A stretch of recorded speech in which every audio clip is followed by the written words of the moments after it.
Hi guys, welcome back. It's Megan and I'm so excited to see you today. Today we're going to start our very first lesson for the month of October. Can you believe that we're already in October? Today we're going to talk about how true heroes give God the credit. Can you guys think of any heroes? Let's start with superheroes.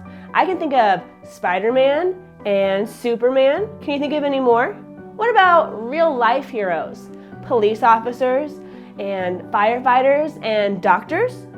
Can you guys think of any personal heroes? People who have really made a positive impact on your life?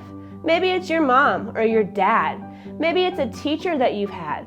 Maybe you played baseball and your coach has been really good at guiding and giving you directions in a really positive way. In any case, we can think of a lot of heroes, can't we? Remember what we're talking about today? True heroes give God the credit. And as we talk about our story today, I'd like to challenge you to make a true hero's trading card. Now, it's a lot like a baseball card, if you've ever seen one of those. You're going to make a card about a hero that you all know really well. You. That's right. You're going to make a true hero trading card about you.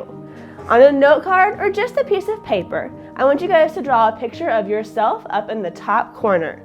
And then I want you guys to put some facts about yourself, like how much you weigh, how tall you are, what color your hair is, things like that. And then I want you guys to put down some major accomplishments, like got an A on my math test, can do a backflip, scored 5 goals in my soccer game last week. And then if you have more time, you guys can add some of your favorite things, like maybe your favorite color, or your favorite food, or your favorite school subject. Did you get all that? Good. You guys get busy and let's start on our lesson for today. Our story today comes to us from Exodus 13:17 through Exodus 14:31. And can you all guess who we're going to be talking about today? Yep, Moses. We can learn so much from Moses, and in fact, we already have. Our lesson today starts from where Moses had just led the Israelites out of slavery and had begun to lead them into their promised land.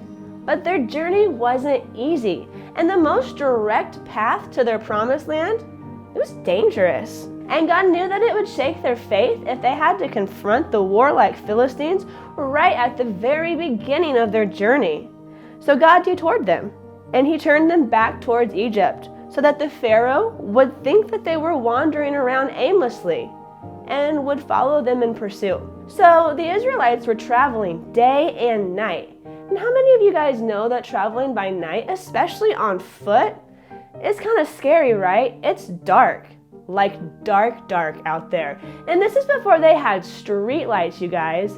But God sent a pillar of a cloud to guide them during the day and a pillar of fire to guide them at night.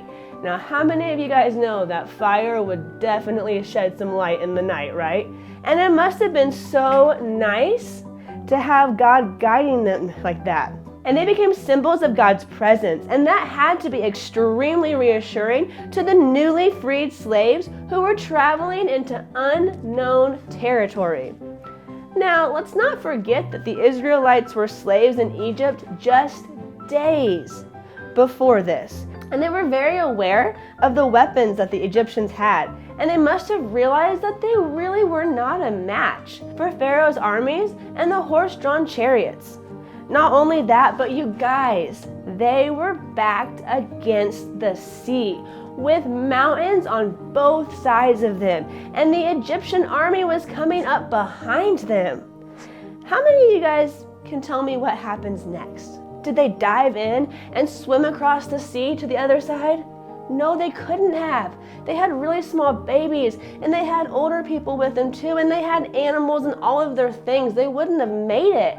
And it's such a far distance. You guys, it was the sea. Did they turn around and go back? I bet some of them wanted to, right? Because sometimes it's just easier to turn around and go back to what we already know, even if that's not where we're being called to, right? Do you think that God let them down? No, He didn't, of course not. God had Moses hold the staff over the sea, and God parted the waters. Can you even begin to imagine how cool that was? I can't.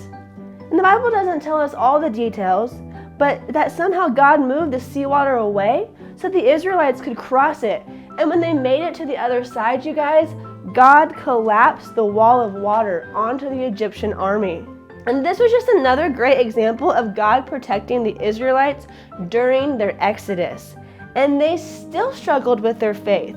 It literally took God dividing the sea for them to believe that God would stay true to His word. How many of you guys know that sometimes we put Jesus through those same kinds of tests? But you guys, having a relationship with Him actually gives us the luxury of surrender. Jesus wants to carry our burdens, and He is far more capable than we are. We can live our faith out by trusting Him to do mighty things in our lives and then giving Him the credit when He does. All right, do you guys still have your True Hero trading cards? Can you tell me one personal statistics that you put on there? That's awesome. Can you tell me one major accomplishment that you put on your card? Wow, you guys, those are some really great things. Moses knew that it was God who parted the Red Sea and rescued the Israelites. Moses could have tried to take credit, but he was a true hero and he gave God the credit right then and there. And every talent and accomplishment that you guys put on your True Heroes trading card, that came from God. So every time that you look at your hero card this week, I want you to remember that true heroes give God the credit. Don't forget that we do have a new memory verse for October that comes to us from Joshua 1:9. And it says, "Be strong and courageous, for the Lord your God is with you wherever you go." One more time, are you ready? Joshua 1:9. Be strong and courageous, for the Lord your God is with you wherever you go. Have a great week, and I will see you guys soon. Bye.